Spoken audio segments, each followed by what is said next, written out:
listening to Historyman, a project of ekbarnes.com, where we walk in the footsteps of heroes and proclaim freedom reigns. On today's episode, we remix one of our previous episodes entitled, What Does Freedom Mean to You? The perspectives of a cross-section of listeners, contributors, authors, and lecturers from all walks of life add to the tapestry of our work here at Historyman. We challenge you to compare your own definitions of liberty, of freedom, with those of the Founding Fathers. They were able to articulate what they were fighting for life, liberty, and the pursuit of happiness. They were able to define how government was to work in the individual's life and where that government derived its powers from. Can you define and articulate what liberty means to you?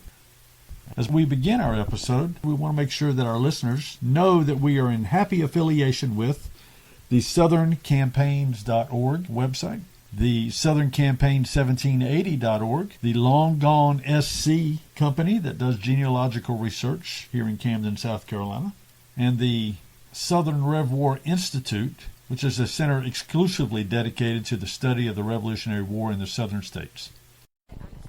All right, I'm Historyman. We are at the Battle of Camden event, and we are interviewing people as they come up. So what brings you to the Battle of Camden?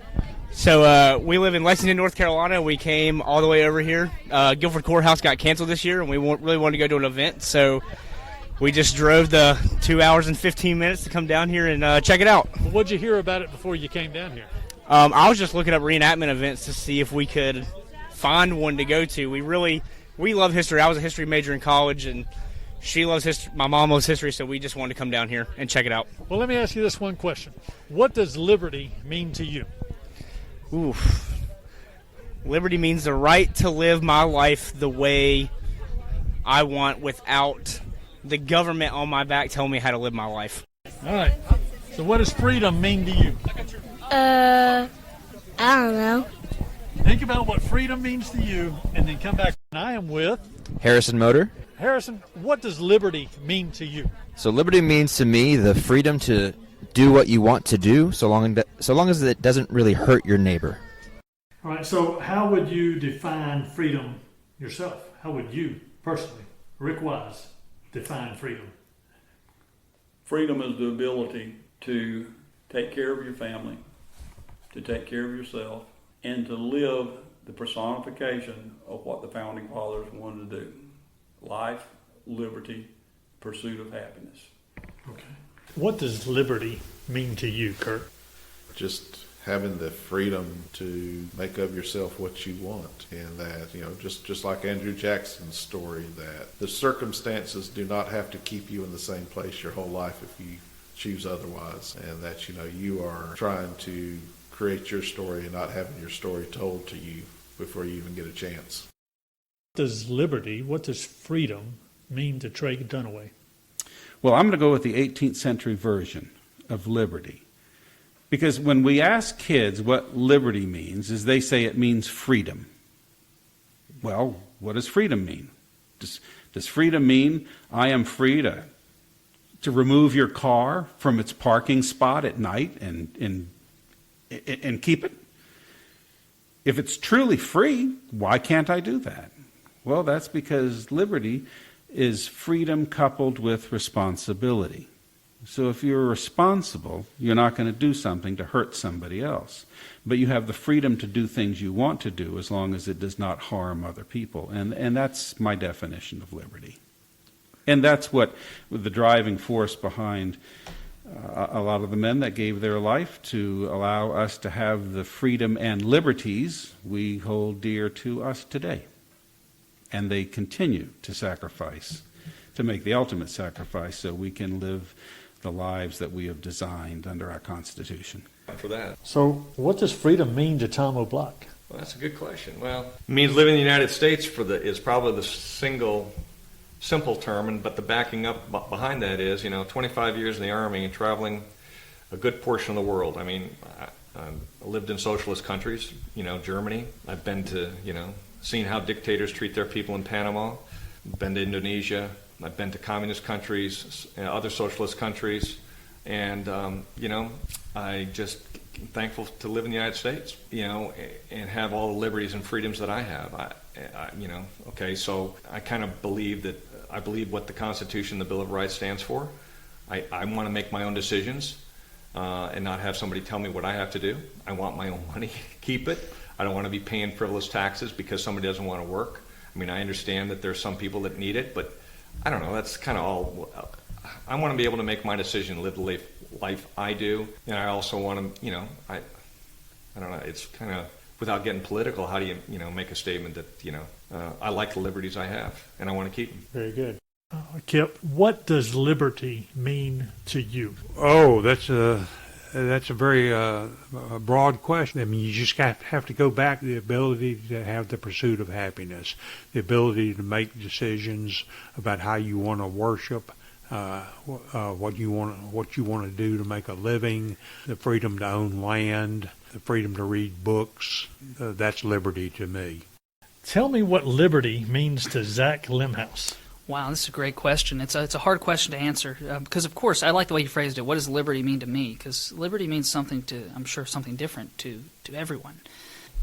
I guess the definition of liberty, right, is freedom, and I think liberty to me is the people that fight for what they know is right, to fight against injustice, is liberty, and that's definitely what I think a lot of these backcountry South Carolinians, these York County natives, were doing.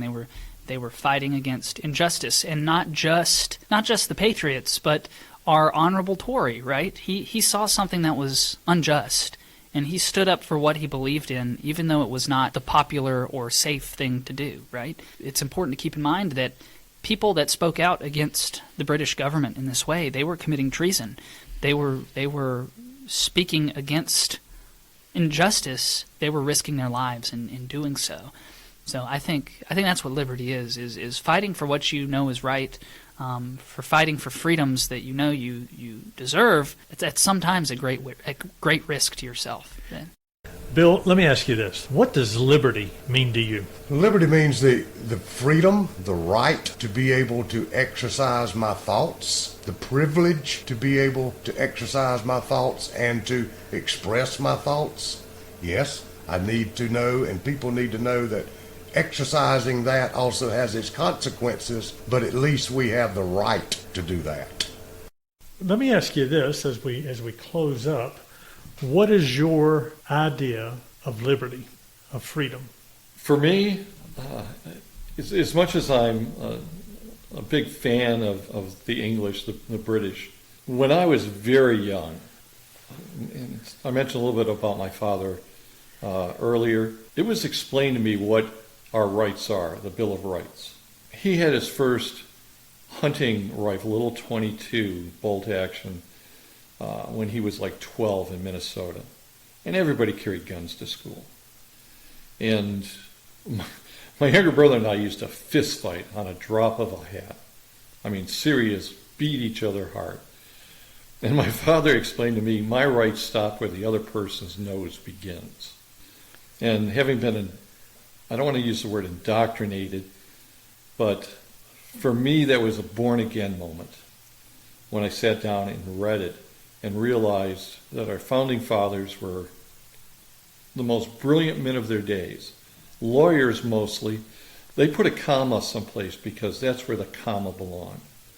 And over the years, as I've read it and reread it and taught it many, many times, our Declaration of Independence, our Constitution, and our Bill of Rights are religious documents ordained by God, written by man, and that we the people, I've got the bumper sticker, and I love sharing that information, especially with foreigners, and I live it.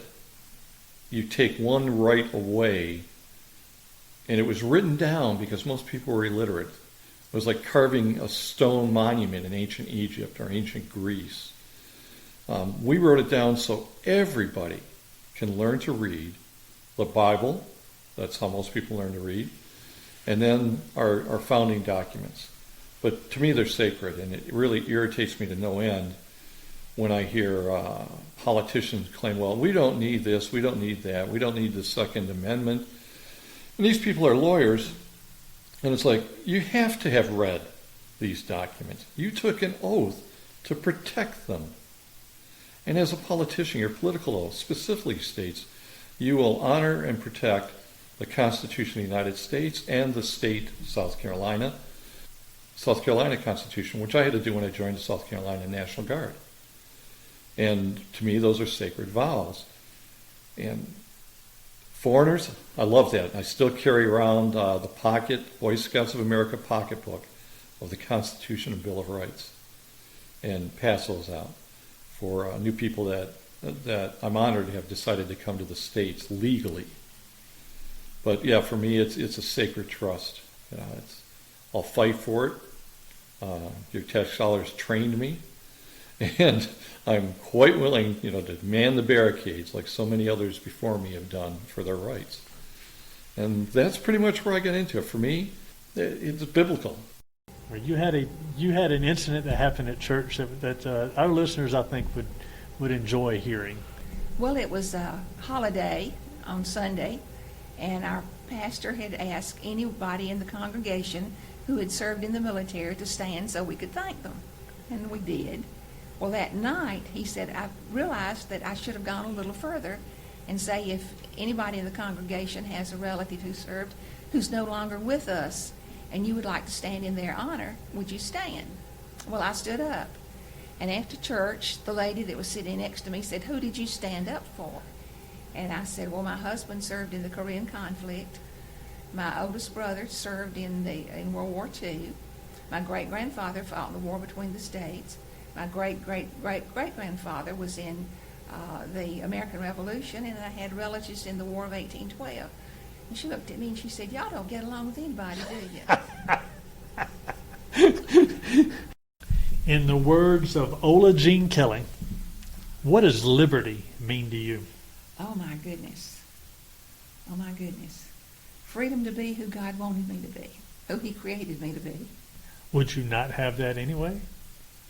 I can think of situations where that wouldn't be possible, but it is now. I'm very grateful for that. What does liberty mean to you? There's so many different things. Coming from a veteran who has seen 20 years in special ops, I've actually been in a place, I've seen the liberation of Mosul. Okay. I've seen when you see an oppressed people finally breathe fresh air that's legitimately called free, makes it worthwhile. To me, that's liberty, whether it's on our side or another side. The fact that you can stand as a human being, whatever you want to be, and say, I am truly free to make my own choices, to make my own way, to support what I want to do. That's liberty. If you have to always answer to somebody, if you always got to ask permission, are you truly free? That's liberty. And I've seen it unfold. And I believe is what my ancestors and those in the American Revolution seen when they heard that, especially down here on December 14th, when the British finally took that last step off the dock and got on their ships and sailed away, when they can truly say that South Carolina is free, they were truly free. Tell me what liberty means to you, William. Liberty would be the pursuit, and we know the pursuit of happiness, sure. Quiet enjoyment that I can do within limits of what I want to do as far as to get that happiness and quiet enjoyment, the ability to make money, the ability to liberty to even elect my officials. Okay. And even when they're elected, they don't tell us what to do. We tell them what to do. We're supposed to, aren't we? We're supposed to, but we've turned that around a little bit. Now they tell us they tell us what to do, and even Ronald Reagan said that. We tell you what to do. You don't tell us what to do because we elected you. But I think it means quiet enjoyment and the freedom to enjoy what you're able to make, what you're able to earn, And I mean that's it's amazing that we in our country we seem to have it. Well, we've got the group here now that seems to want to undo all that. What does freedom mean to you? What does freedom mean to Cindy Day? To me, it means that I can come and go as I need to without fear. I can vote as I feel led to vote without repercussions.